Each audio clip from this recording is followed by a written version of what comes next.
en esta tierra. Y hoy tenemos esa oportunidad de poder hacerlo. Dice en Efesios 2:10, porque somos hechura suya, creados en Cristo Jesús, ¿para qué? Para buenas obras, las cuales Dios preparó de antemano para que anduviésemos en ella. Entonces, ¿debe de haber o no debe de haber una diferencia, hermano? De antes de conocer a Cristo y ahora que estamos en Cristo Jesús, debe de haber una diferencia en nuestra vida. Si no la hay, esto quiere decir que no ha habido un nuevo nacimiento en la persona, que realmente Cristo no ha nacido de nuevo en la vida y en el corazón de esa persona. Por lo tanto, esa diferencia y esa misión de vida que tenemos es la razón por la que usted y yo estamos aquí. Y el que podamos tener o entender estas disciplinas como cristianos, como hijos de Dios, que realmente las estemos poniendo en práctica para poder cumplir con la misión y el propósito por el cual Dios nos llamó. Y el Señor le dijo a Pedro y a aquellos que el Señor iba compartiendo las buenas nuevas, esa buena noticia, y a esos hombres que tenían una habilidad natural, varios de esos discípulos que Jesús llamó, ¿qué eran ellos? ¿Cuál era su oficio? Eran oficios comunes. Oficios comunes. Pero uno de los que son significativos es que eran pescadores, ¿verdad? Y en Mateo capítulo 4:19, ¿qué dice ahí, hermano?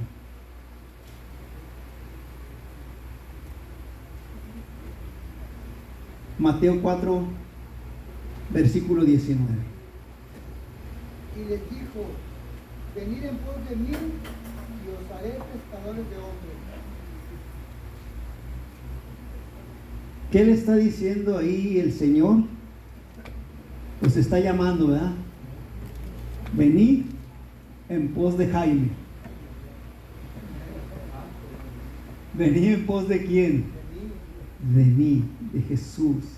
¿Y qué va a suceder si usted va tras Jesús? Un discípulo, ¿qué hace? Aprende de su maestro. Y dice: si tú vienes en pos de mí, yo te voy a hacer pescador de hombres. Jesús hizo ese llamado a sus discípulos porque les iba a encomendar una tarea específica: ser pescadores de hombres. El Señor quiso enseñarles a evangelizar, a compartir su palabra e ir a donde estaban esos peces. ¿Para qué o con qué propósito? Para sacarlos del agua del pecado y de la condenación, para meterlos en la barca de la salvación. Qué hermoso es, papá, ¿verdad? Y ahora nosotros tenemos esa misión. Hay un mar inmenso donde se puede pescar, ¿sí o no? ¿Usted ha ido de pesca alguna vez? ¿No? ¿Alguien ha ido de pesca? ¿Sí, hermano? ¿Y ha pescado en abundancia? Un poco. Ya no hay. Y porque decimos, si vamos a la orillita, pues muy difícil vamos a pescar algo, ¿verdad? Y si usted solamente intenta pescar con un anzuelo, pero no le pone carnada al anzuelo, ¿qué va a pasar? Si de por sí está en la orilla y es difícil que consiga algo y no le pone carnada a su anzuelo, pues no va a pescar nada.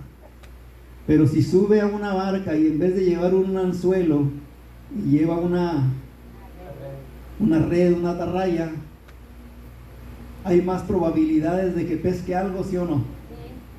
Más de uno, más de dos, más de tres, más de 10, más de 100, etcétera, ¿no? Pero tiene que ir ¿a dónde? Adentro, a buscar. ¿De qué nos hablaba nuestra hermana Hilda el jueves? De esos reinos. Hay un reino que tenemos que buscar y otro que nos ofrece, ¿verdad? Entonces, para traer a esas almas al reino de Dios, ¿qué tenemos que hacer? Ir a buscarlos. Ellos no van a llegar. Tenemos que buscarlos. Tenemos que ir en pos de ellos y ofrecerles no lo que el enemigo les está ofreciendo, ¿sí o no? Porque el enemigo tiene esas grandes ofertas y maravillosas que al ser humano sin Cristo, hermano, lo deslumbra, ¿sí o no? Y somos atraídos, impactados por lo que el diablo nos ofrece y somos presa fácil para el enemigo.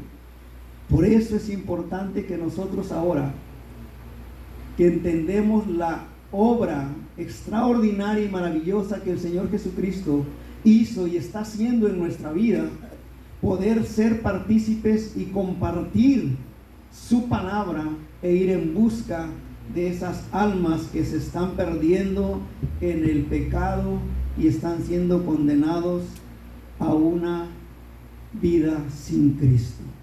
Como cristianos debemos entender que hasta que esté evangelizando activamente y se esté reproduciendo en otros discípulos, porque es lo que hizo Jesús. Jesús llamó ¿a cuántos? A 12. Y el propósito y objetivo del Señor no era que se quedara solamente con esos 12, ¿sí o no? Pero lo que el Señor hizo al capacitarlos, a enseñarlos a ser pescadores de hombres, y decía nuestro hermano Ulises la vez pasada que compartía, ¿verdad? Si usted le da una moneda a una persona, ¿qué va a hacer esa persona con esa moneda? Se le va a acabar en un 2x3, ¿verdad? Pero si le enseña a pescar y no a darle el pescado ya preparado, ¿qué va a producir? Va a sobrevivir más de un día, ¿sí o no? Porque aprendió a pescar. Entonces el Señor Jesucristo, el propósito de Él no era quedarse solamente con 12. Y tan grande ha sido así, o fue tan grande esa capacitación que el Señor le dio a esos 12 discípulos, que le bastaron ¿cuántos años? 3 años, ¿verdad? Para capacitarlos y que ellos empezaran a desarrollarse y a poner en práctica y empezaran a ¿qué? A multiplicarse. Ese es el propósito por el cual el Señor nos llama a nosotros también, y no a quedarnos estancados, sino también a que podamos multiplicarnos. Y el trabajo de evangelismo no termina, hablamos el domingo pasado, con decir ya hice mi trabajo, aceptaron a Cristo en su corazón estas personas, estas almas, y ya hice mi trabajo. Y pensamos que ahí se termina.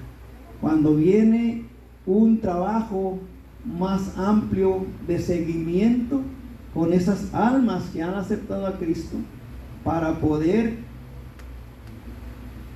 enseñarles y que ellos puedan entender la obra magistral y maravillosa que hizo el Señor al ir a la cruz del Calvario, y que ellos también puedan entender que su proceso no termina cuando han hecho la oración de fe, la oración del pecador, como usted quiera llamarle, y que dice, pues ya acepté a Cristo y ya terminé, ya soy cristiano. El verdadero evangelismo sigue hasta que ese discípulo llega a una etapa de madurez y está buscando activamente a las almas que están perdidas para guiarlos también a la salvación. Y hay una palabra que expresó Catherine Booth, que era la esposa de el fundador del Ejército de Salvación